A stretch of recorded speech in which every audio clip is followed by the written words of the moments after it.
Hello! It's me again, Daniel J. Logan, and I am back here in the studio. Today we are going to be talking about acoustics. Now, what we mean when we say acoustics is, well, generally the way that sound bounces around in a space. So the way, for instance, that my voice leaves my mouth, bounces around the walls around us, and then comes back to our ears, or comes into a microphone, or goes into someone else's ears. And the way that that sound bounces around and the characteristics of the way that that sound bounces around the space are what we would describe the acoustics of the room. Now, I'm currently in a recording studio. Specifically, I'm in the control room of the studio. And this room has been designed to be quite neutral in its acoustic. So it doesn't echo around the place. You can hear me quite easily talking into the microphone. There's no big reverb or big echo going around my voice. And that's designed on purpose so that when I listen back to music, when I'm mixing music or when I'm recording music, I can hear what it sounds like without any echo on it. Or if there is any echo or any acoustics, then I'm hearing what's actually being recorded or what I'm actually mixing rather than the sound of the room around me. Because if you listen back to a piece of music in an echoey room, it sounds echoey, and I don't want that here in the studio. So I'm going to play a guitar here, and I'm going to play a drum here as well.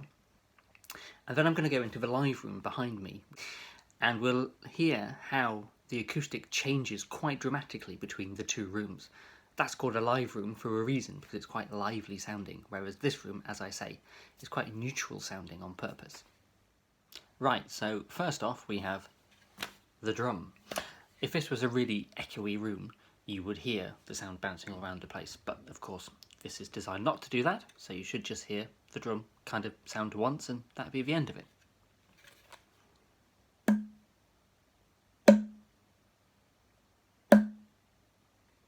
There we go. And the guitar.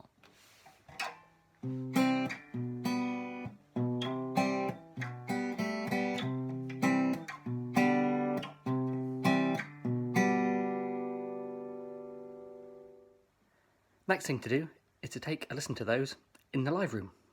I'm now in the live room, and you can hear immediately that difference in the acoustic. There is a marked kind of, you might call it echo, although it's not really long enough to be an echo, but there's a marked change in the acoustic properties of this room. It does bounce around, my voice bounces around quite a lot before it gets into the microphone. So if I start with the guitar, you'll be able to hear how it kind of sings in this space in a way that it didn't in the control room.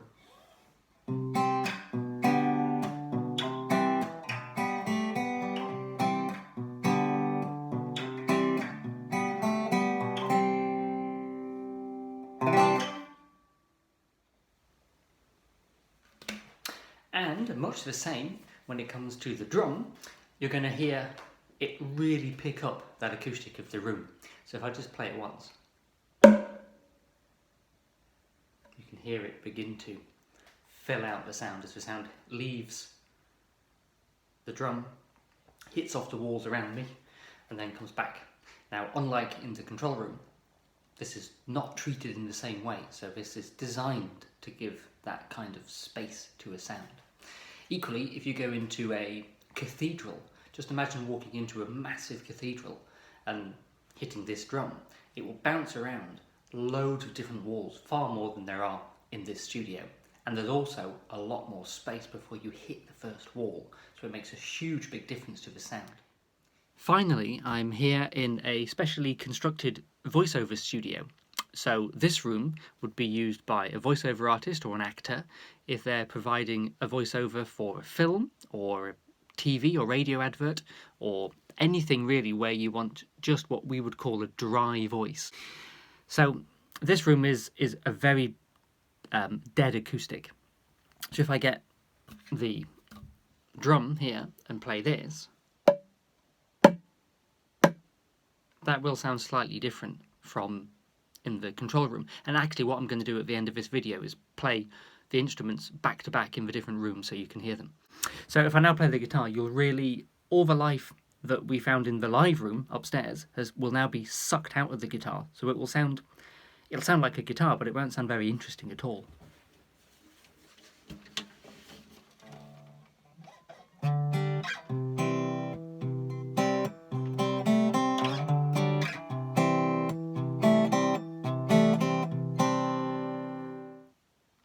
So that's how it kind of works in a studio setting, but I want you guys to have a look around your house and even actually go outside and see what the differences are in acoustics in a wood, if you go to a wooded area, or if you go to a park where there's no trees.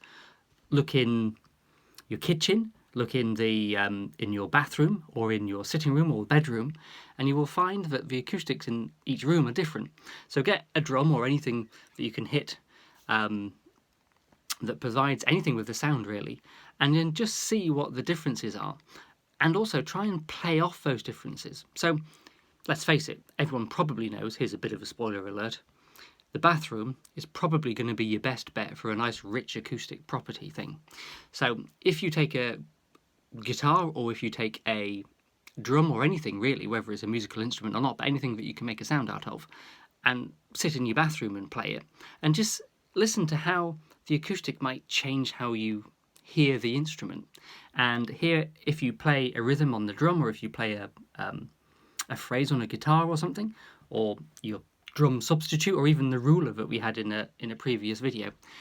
See if you can use the acoustic that you're in, the sound of the room that you're in, see if that changes how you play the instrument, and see if it inspires you to play it in a different way.